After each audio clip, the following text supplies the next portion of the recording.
இரண்டு ராஜாக்கள் அதிகாரம் 2. கர்த்தர் எலியாவை சுழற்காற்றிலே பரலோகத்திற்கு எடுத்துக்கொள்ளப் போகிறபோது எலியா எலிசாவோடே கூட கில்காலிலிருந்து புறப்பட்டு போனான். எலியா எலிசாவை நோக்கி, நீ இங்கே இரு, கர்த்தர் என்னை பெத்தேல் மட்டும் போக அனுப்புகிறார் என்றான். அதற்கு எலிசா, நான் உம்மை விடுகிறதில்லை என்று கர்த்தரின் ஜீவனையும் உம்முடைய ஜீவனையும் கொண்டு சொல்லுகிறேன் என்றான். அப்படியே இருவரும் பெத்தேலுக்கு போனார்கள். அப்பொழுது பெத்தேலிலிருந்த தீர்க்கதரிசிகளின் புத்திரர் எலிசாவினிடத்தில் வந்து, இன்றைக்கு கர்த்தர் உனக்கு தலைமையாயிருக்கிற உன் எஜமானை உன்னை விட்டு எடுத்துக்கொள்வார் என்பது உனக்கு தெரியுமா என்றார்கள். அதற்கு அவன், எனக்கு தெரியும், சும்மா இருங்கள் என்றான். பின்பு எலியா அவனை நோக்கி, எலிசாவே, நீ இங்கே இரு, கர்த்தர் என்னை எரிகோ மட்டும் போக அனுப்புகிறார் என்றான். அதற்கு அவன், நான் உம்மை விடுகிறதில்லை என்று கர்த்தருடைய ஜீவனையும் உம்முடைய ஜீவனையும் கொண்டு சொல்லுகிறேன் என்றான். அப்படியே அவர்கள் எரிகோவுக்கு வந்தார்கள். எரிகோவிலிருந்த தீர்க்கதரிசிகளின் புத்திரர் எலிசாவினிடத்தில் வந்து, இன்றைக்கு கர்த்தர் உனக்கு தலைமையாயிருக்கிற உன் எஜமானை உன்னை விட்டு எடுத்துக்கொள்வார் என்பது உனக்கு தெரியுமா என்று அவனைக் கேட்டார்கள். அதற்கு அவன், எனக்கு தெரியும், சும்மா இருங்கள் என்றான். பின்பு எலியா அவனை நோக்கி, நீ இங்கே இரு, கர்த்தர் என்னை யோர்தானுக்கு அனுப்புகிறார் என்றான். அதற்கு அவன், நான் உம்மை விடுகிறதில்லை என்று கர்த்தருடைய ஜீவனையும் உம்முடைய ஜீவனையும் கொண்டு சொல்லுகிறேன் என்றான். அப்படியே இருவரும் போனார்கள். தீர்க்கதரிசிகளின் புத்திரரில் 50 பேர் போய் தூரத்திலே பார்த்து கொண்டு நின்றார்கள். அவர்கள் இருவரும் யோர்தான் கரையிலே நின்றார்கள். அப்பொழுது எலியா தன் சால்வையை எடுத்து முறுக்கி தண்ணீரை அடித்தான். அது இரு பக்கமாக பிரிந்தது. அவர்கள் இருவரும் உலர்ந்த தரை வழியாய் அக்கரைக்கு போனார்கள். அவர்கள் அக்கரைப்பட்ட பின்பு எலியா எலிசாவை நோக்கி, நான் உன்னை விட்டு எடுத்து கொள்ளப்படும் முன்னே நான் உனக்கு செய்ய வேண்டியது என்ன கேள் என்றான். அதற்கு எலிசா, உம்மிடத்திலுள்ள ஆவியின் வரம் எனக்கு இரட்டிப்பாய் கிடைக்கும்படி வேண்டுகிறேன் என்றான். அதற்கு அவன், அரிதான காரியத்தை கேட்டாய். உன்னை விட்டு நான் எடுத்து கொள்ளப்படுகையில் என்னை இனி கண்டால் உனக்கு கிடைக்கும், இல்லாவிட்டால் கிடையாது என்றான்.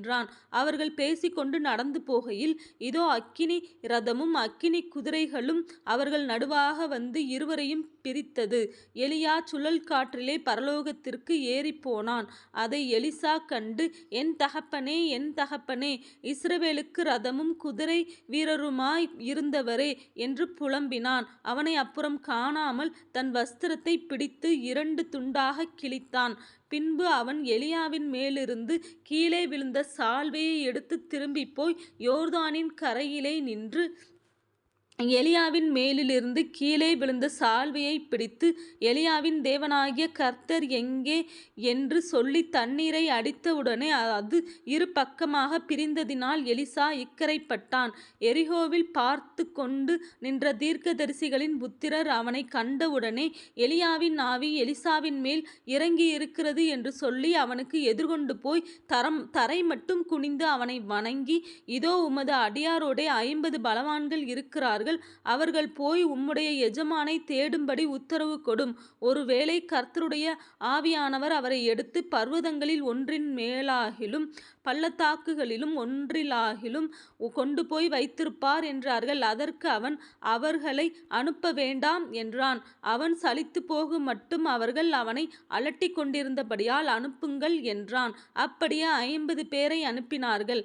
அவர்கள் 3 நாள் அவனை தேடியும் காணாமல் எரிகோவில் இருந்த அவனிடத்திற்கு திரும்பி வந்தபோது அவன் இவர்களை பார்த்து, போக வேண்டாம் என்று நான் உங்களுக்கு சொல்லவில்லையா என்றான்.